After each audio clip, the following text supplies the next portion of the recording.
મારું નામ છે જયદીપ મકવાણા અને સ્વાગત છે તમારું આપણી યુટ્યુબ ચેનલ એટલે કે મકવાણા ટેકનોલોજી યુટ્યુબ ચેનલમાં. જે સુધી સબસ્ક્રાઇબ ન કરી દીધું તો સબસ્ક્રાઇબ કરી લો અને બાજુમાં ઘંટીના નિશાનને પણ પ્રેસ જરૂરથી કરી લેજો.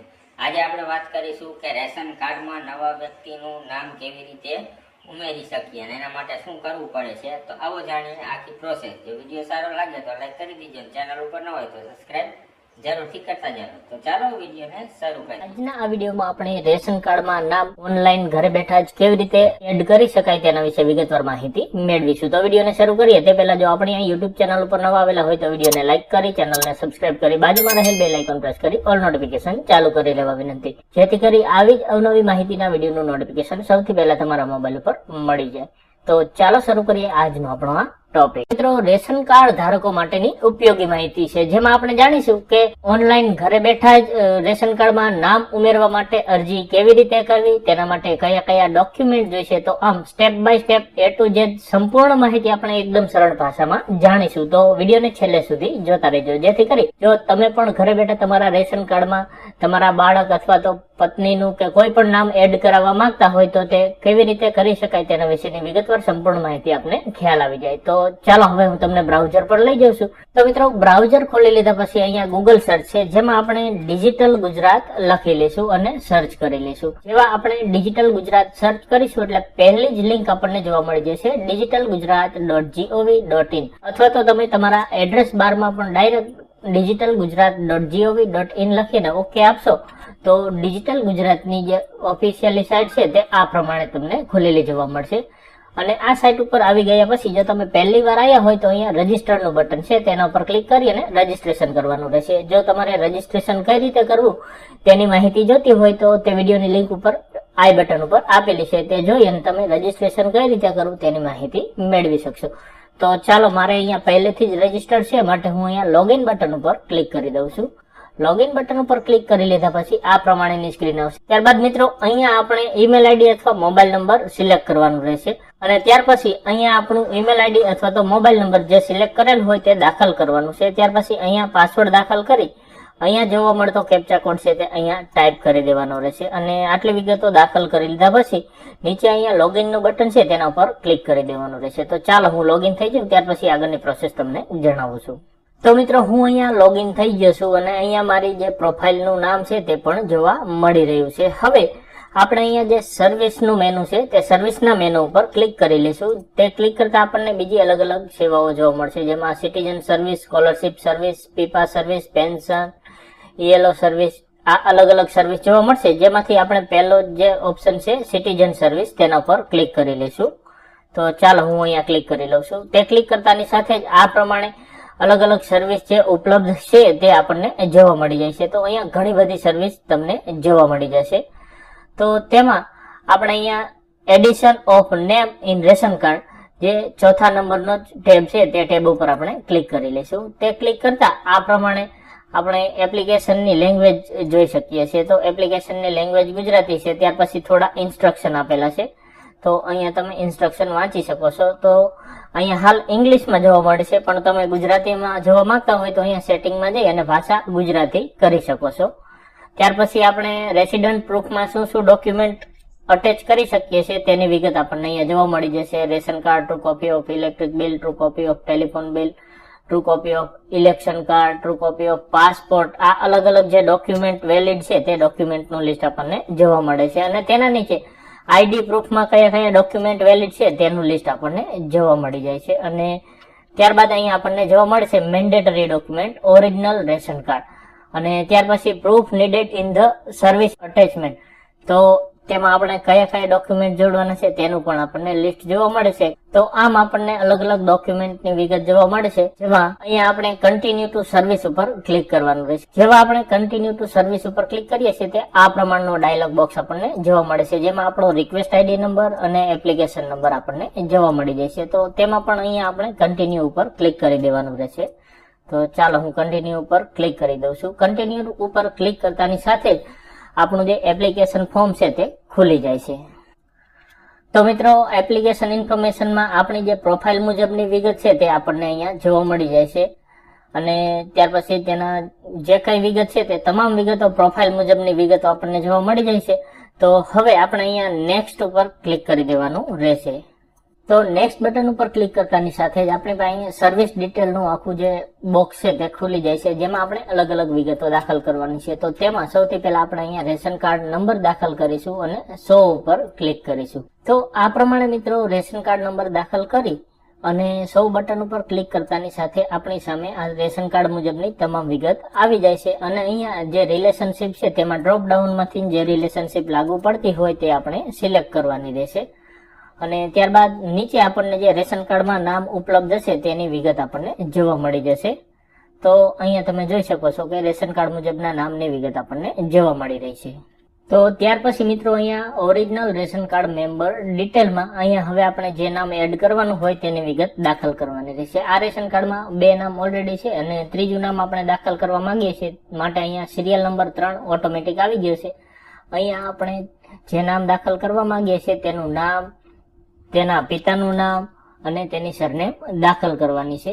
તો અહીંયા જે નામ દાખલ કરવાનું છે તે ગુજરાતીમાં દાખલ કરવાનું છે અને ત્યાર પછી નીચે અહીંયા આપણે અંગ્રેજીમાં તે નામની ડિટેલ દાખલ કરવાની છે. ત્યાર પછી અહીંયા ડ્રોપ ડાઉનમાંથી જેન્ડર સિલેક્ટ કરવાનું રહેશે, ત્યારબાદ રિલેશનશીપ સિલેક્ટ કરવાની રહેશે. ત્યાર પછી અહીંયા આપણે જન્મ તારીખ દાખલ કરી શકીએ છીએ અથવા તો અહીંયાથી સિલેક્ટ પણ કરી શકીએ છીએ.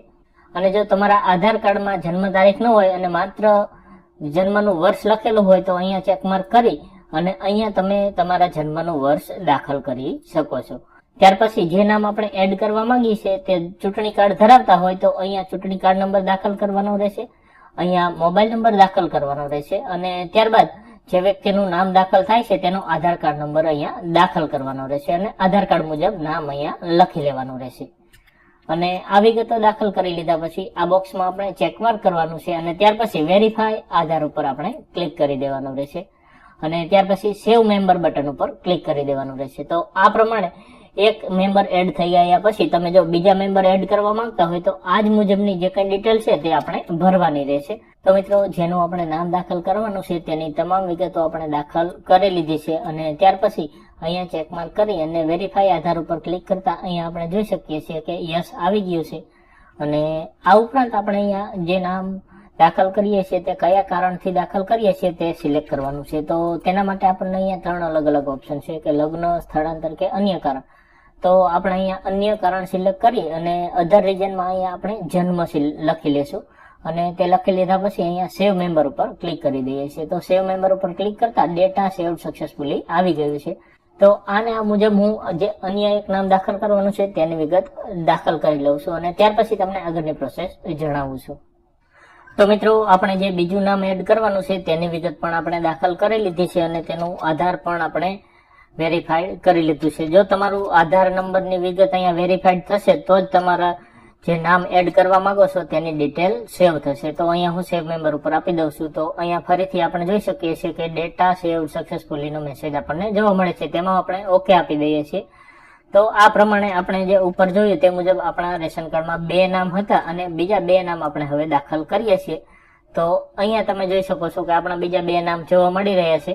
તો હવે મિત્રો હું અહીંયા નેક્સ્ટ બટન ઉપર ક્લિક કરી લઉં છું. નેક્સ્ટ બટન ઉપર ક્લિક કરતા પેજ લોડ થઈ અને ડેટા અપડેટેડ સક્સેસફુલી નો આપણને મેસેજ જોવા મળે છે.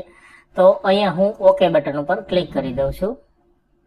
ઓકે બટન ઉપર ક્લિક કરતાની સાથે જ આપણે જે પ્રૂફ જોડવાના છે તે અપલોડ કરવા માટેનો ઓપ્શન ખુલી જાય છે. તો અહીંયા રેસિડન્ટ પ્રૂફ અટેચ એનીવન, તો અહીંયાથી આપણે જે રહેણાંકના પ્રૂફ તરીકે જે કંઈ અપલોડ કરવા માંગતા હોઈએ તે અપલોડ કરી શકીએ છીએ. હું અહીંયા રેશન કાર્ડ સિલેક્ટ કરી લઉં છું અને ત્યાર પછી અહીંયા તે રેશન કાર્ડનો નંબર લખી લેવાનો રહેશે. તો મિત્રો મેં અહીંયા ડોક્યુમેન્ટમાં જે રહેણાંકના પ્રૂફ તરીકે રેશન કાર્ડ અપલોડ કરી દીધેલ છે. ત્યારબાદ ફોટો આઈડી પ્રૂફમાં મેં અહીંયા ઇલેક્શન કાર્ડ અપલોડ કરેલ છે અને ત્યાર પછી મેન્ડેટરી પ્રૂફમાં પણ જે રેશન કાર્ડ છે તે અપલોડ કરેલ છે અને તેની સાથે સાથે જેનું નામ દાખલ કરવાના છે તેના જન્મ તારીખનો દાખલો અને આધાર કાર્ડ અપલોડ કરી દીધેલ છે.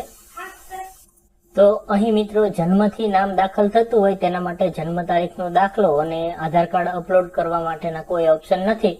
માટે મેં અહીંયા જે મેન્ડેટરી ડોક્યુમેન્ટ છે તેમાં રેશન કાર્ડની સાથે સાથે જેના નામ દાખલ કરવા માટે આપેલ છે તેનું જન્મ તારીખનો દાખલો અને આધાર કાર્ડ એક જ PDF ફાઇલમાં રાખી દીધા છે અને તે મેં અહીંયા અપલોડ કરી દીધેલા છે.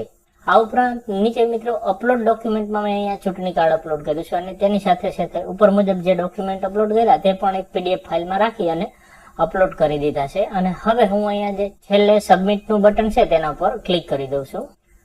તો ફરીથી અહીંયા લોગિન થતાની સાથે જ મારી જે સર્વિસ રિક્વેસ્ટ છે તે આપણને અહીંયા જોવા મળી રહી છે અને સબમિટ થઈ ગઈ છે. તો તેની અરજીની વિગત જોવા માટે અહીંયા આપણે વ્યૂ બટન ઉપર ક્લિક કરી અને અરજીની વિગતો જોઈ શકીએ છીએ. તો આ પ્રમાણે તમે અહીંયા જોઈ શકો છો કે આખી જે નમૂના નંબર 3 ની આપણી જે અરજી છે તે અરજી આપણને જોવા મળી રહી છે. તો આ પ્રમાણે અરજી થઈ ગઈ છે અને હવે અહીંયા ફી પેમેન્ટ કરવા માટે મેક પેમેન્ટનો ઓપ્શન છે તેના ઉપર આપણે ક્લિક કરી દઈશું. જે ક્લિક કરતા પે એપ્લિકેશન ફી તેના ઉપર આપણે ક્લિક કરવાનું રહેશે. તેના ઉપર ક્લિક કરતાની સાથે જ આ પ્રમાણે એપ્લિકેશન પેમેન્ટનું એક ડાયલોગ બોક્સ આપણને જોવા મળે છે અને તેમાં આપણે ફી પેમેન્ટ માટેનો ઓપ્શન જોવા મળે છે. તો આ સર્વિસ માટે 20 રૂપિયાની ફીનું પેમેન્ટ કરવાનું રહેશે. તો ચાલો હું અહીંયા પે ઉપર ક્લિક કરી દઉં છું. પે ઉપર ક્લિક કરતા આપણને જે પેમેન્ટ ગેટવે છે તેના ઉપર રીડાયરેક્ટ કરવામાં આવશે અને અહીંયા આપણે debit card, credit card, internet banking, UPI અને વોલેટથી પેમેન્ટ કરી શકીએ છીએ. તો ચાલો હું અહીંયા યુપીઆઈ ઓપ્શન સિલેક્ટ કરું છું અને તેમાં યુપીઆઈ QR ઉપર ક્લિક કરી દઉં છું અને ત્યાર પછી પે નાવ ઉપર ક્લિક કરું છું. પે નાવ ઉપર ક્લિક કરતા આપણને એક QR કોડ જોવા મળશે અને તે QR કોડને આપણા જે યુપીઆઈ આઈડી હોય તેમાંથી સ્કેન કરી અને પેમેન્ટ કરી દેવાનું રહેશે. તો આપણું પેમેન્ટ સક્સેસફુલી થઈ ગયું છે. હવે પેજ ફરીથી પાછું આપણને જે તે પેજ ઉપર રીડાયરેક્ટ કરવામાં આવશે. તો તમે જોઈ શકો છો કે આપણું પેજ રીડાયરેક્ટ થઈ રહ્યું છે. તો આ પ્રમાણે આપણું આખું જે એપ્લિકેશન ફીનું પેમેન્ટ પણ થઈ ગયું છે. હવે આપણે તેની પ્રિન્ટ આઉટ લેવી હોય તો અહીંયા પ્રિન્ટ બટન ઉપર ક્લિક કરી અને તેની પ્રિન્ટ આઉટ આપણી પાસે સાચવીને રાખી શકીએ છીએ. અને આ પ્રમાણે મિત્રો તમે ડિજિટલ ગુજરાત પોર્ટલ ઉપર રેશન કાર્ડમાં નામ દાખલ કરવા માટેની ઓનલાઈન અરજી કરી શકો છો. તો મિત્રો આશા રાખું કે રેશન કાર્ડમાં નામ દાખલ કરવા માટે ઓનલાઈન અરજી કેવી રીતે કરવી તેના વિશેની વિગતવાર સંપૂર્ણ માહિતી આપને ખ્યાલ આવી ગયો હશે.